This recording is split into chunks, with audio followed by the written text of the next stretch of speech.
Bom dia, aqui estamos para esta antestreia.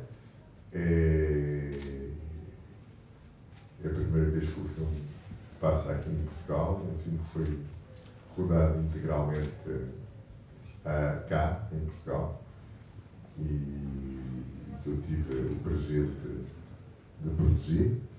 Agora, se não se importam, vou falar em francês, porque senão é mal educado e ele não percebe.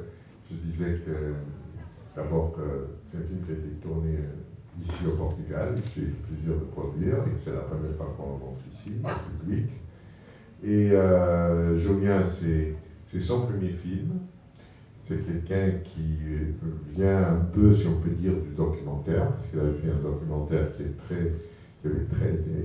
été très remarqué. Et dès le départ, quand il m'a apporté ce scénario, l'adaptation de Conrad, bon, moi, j'ai vraiment, c'est là qu'il m'a touché quelques points faibles, parce que je suis un lecteur compulsif de Conrad, et en plus j'avais déjà produit quelques films qui étaient des adaptations de Conrad. Et donc, j'ai accepté. Il avait essayé il y avait un autre producteur qui était derrière, mais qui n'a pas pu le faire, et donc on est venu, et ce film c'est un produit de cette collaboration qu'on a eue, et cette équipe, quelques membres sont ici, que je remercie profondément de leur travail, et qu'on a tourné pendant 6 semaines. Vous allez voir. Je ne raconte pas plus, parce que je crois que le plaisir de découvrir, c'est ce que je voudrais quand même saluer aussi, c'est son choix de ces comédiens, que c'est vraiment, ils sont absolument incroyables, formidables. Et je pense que Jean-Pierre, autant si parfois les metteurs en scène ne savent pas exactement, surtout dans les premiers films, et ils hésitent sur les comédiens, Julien savait parfaitement quel comédien il voulait prendre, et je crois que c'était assez remarquable, comme vous allez voir, et de justesse vis-à-vis de ce qu'il voulait tourner. Quelques mots. Je dis un petit mot. Bonsoir, je parle en français, je suis désolé. C'est la première projection au Portugal, et c'est très émouvant parce que, comme disait Paolo, le film est portugais. C'est un miracle de production, et il est fait grâce à une équipe portugaise qui a beaucoup donné, que je veux remercier, là, pour ceux qui sont là, vraiment, et grâce à l'acharnement de plein d'autres gens et des comédiens. Et voilà, pour moi c'est très émouvant parce que c'est la première fois qu'on montre au Portugal, donc je vous souhaite une très bonne projection. Bon, bonsoir à tous. Julien, c'est à vous maintenant de parler un peu, c'est à toi. Merci. Moi, comme producteur, c'est difficile de faire des questions parce que je connais les réponses. Donc, non, déjà, ouais, ce que j'ai pas dit, c'est que au début, ce que je voulais dire, c'est que c'est un film qui n'aurait pas dû exister. C'est-à-dire que c'est vraiment un miracle de production. Et je l'ai un peu dit, mais ce film n'a pas de raison d'être, quoi. C'est-à-dire qu'en termes de production française, il ne devrait pas exister, et il existe parce qu'il y a eu des gens qui se sont acharnés, et notamment Paolo, et puis l'équipe qui est là encore. Voilà. Après, je sais pas, qu'est-ce que tu veux que je dise, Paolo ? D'où vient ton idée d'adapter ce roman de Conrad, un peu le parcours pour arriver là? Ouais, comme dans le dossier de presse, quoi. Non, c'est vrai, ils n'ont pas lu le dossier de presse. Quel est le titre? Le titre, Jeunesse. Ah, le roman. Youth. Et en fait, moi j'avais fait un premier film qui était un documentaire, qui était avec des pêcheurs. Je m'étais embarqué avec eux, là, c'était des hommes assez rustres, assez taiseux, plutôt assez, avec un comportement assez archaïque, en tout cas pendant la pêche au large dans l'océan Atlantique où il pêchait le requin dans une pêche assez sanglante et archaïque. Voilà, donc c'était des portraits d'hommes comme ça, qui renouaient avec des comportements ancestraux, on va dire. Et le film a eu un écho assez grand à l'époque, à sa sortie. Et lors d'une projection à la SCAM, une projection dans un endroit... maybe you want... I can talk English, speak English? Yes. Yeah, I can speak English. And now, after this first documentary with Fisherman, someone in a screening, very hype screening, told me, you know Joseph Conrad, of course, this is inspired by Joseph Conrad, your work. And I told her, and she told me, actually, I'm a cousin of Joseph Conrad. Do you know Joseph Conrad? And I told her, I'm sorry, but I've never read Joseph Conrad. And she told me you should read Joseph Conrad. And I read Joseph Conrad, and I read Jeunesse, and among others books, Jeunesse stayed with me a long time ago, and I had the crazy idea to adapt it for the cinema, but this is how it came. Et bon, je parle français, c'est quand même un peu mieux qu'en anglais. Et non, mais je préfère que soyez-vous à faire les questions maintenant. Pas de questions? C'est le producteur qui pose les questions. D'abord, j'ai vachement aimé ton film, vraiment. C'était extraordinaire, je trouve. Je voulais connaître un peu le procès de trouver ces comédiens que je trouve extraordinaires. Alors c'est un procès, c'est comme la fabrication d'un film, c'est plein de choses inattendues. Et le comédien principal, Kevin Azaïs, je l'ai trouvé en fait assez tardivement. Et je l'ai trouvé tardivement parce que j'avais en tête quelqu'un qui était très différent de lui quand j'ai écrit et dont j'ai eu beaucoup de mal à faire le deuil.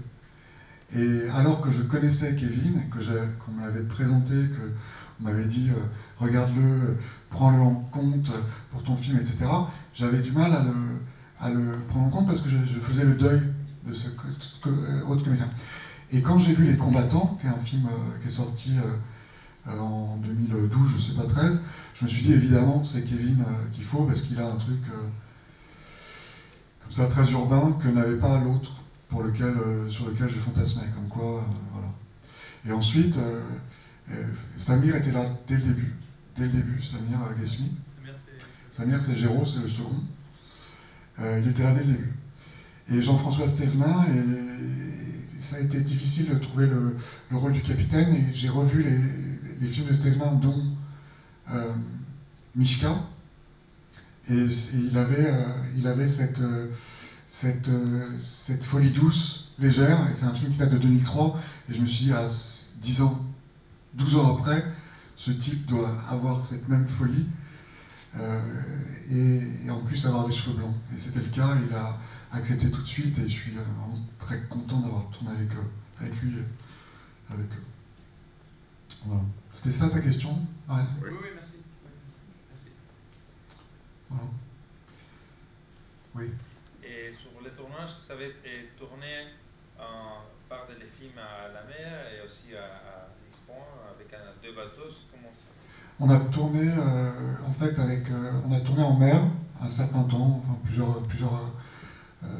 plusieurs jours, carrément embarqué avec toute l'équipe, enfin une équipe réduite. Et il y a certaines scènes qu'on a fait en intérieur dans un décor similaire, quoi, on a tourné à Aveiro, qui est au sud de Porto.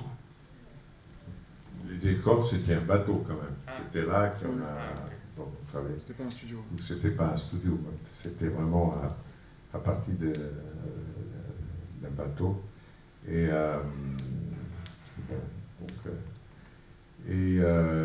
une autre chose que je voulais te demander, c'est ok, on t'a proposé Conrad, etc., mais tu viens de documentaire et tu viens de tourner dans la mer, donc il y a quand même une attraction de toi pour des choses qui ont rapport à la mer, ou non? Alors, en fait, je sais pas bien ça, Paolo. La mer, c'est assez propice à l'imaginaire, et c'est ce qui me travaille, c'est surtout l'imaginaire, quoi. Et c'est sûr que les espaces comme ça, comme des grands espaces qui peuvent tout d'un coup se réveiller et devenir dangereux et qui sont aussi des fabrications de légendes, quoi. C'est-à-dire que toute la mythologie grecque, l'Odyssée, etc., naissent aussi de ces éléments qui parfois se déchaînent, se liguent pour mettre à mal les projets d'un pauvre type qui veut juste rentrer chez lui. Et ça me fascine. Et je sais que quand j'ai fait mon premier film, j'ai rencontré les marins et ils me parlaient au bar, en décembre, au bar, et ils me parlaient de leur aventure en mer et ils me racontaient des choses extraordinaires qui se passaient en mer. Ils me disaient c'est formidable, tu peux pas imaginer. Et il me racontait des choses merveilleuses, quoi, sur les tempêtes, sur les gîtes, sur le bateau qui manque bref, des aventures extraordinaires. J'ai tourné mon premier film en mer pendant 15 jours, on s'emmerde en mer, beaucoup. On s'ennuie beaucoup. Et je pense qu'il y a quelque chose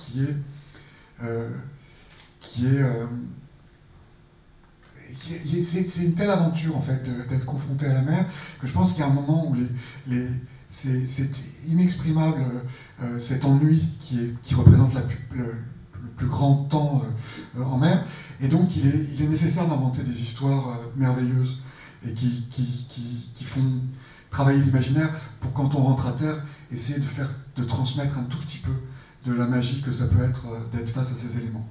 Et je me suis dit que peut-être c'était une des raisons de toute cette mythologie. Voilà, je ne sais pas si j'ai été très clair, mais c'est surtout l'imaginaire qui me... Voilà. Cette question encore? On va rentrer. Ouais. On va rentrer. Il n'y a pas d'autres questions? Bon. Attendez, la dernière scène, la scène finale, c'est tourné à la plage de Saint-Julien. Ah. Oui. Je dis que c'est... Oui. La plage, la scène finale. Oui. On n'est pas... Enfin, vous connaissez, mais on n'est pas censé reconnaître. Attendez, mais je pensais que tu étais parti à Saint-Thomé pour prendre cette... Oui, ben voilà, ouais, merci. C'est vrai qu'on a... Moi, là, je sens que quelque chose m'a échappé. Bon. Attends, je dis merci quand même. Vraiment, je veux vous remercier d'être resté, d'avoir été là pour la projection. Je suis très très content d'avoir projeté ce film ce soir ici. Merci Paolo aussi. Bon.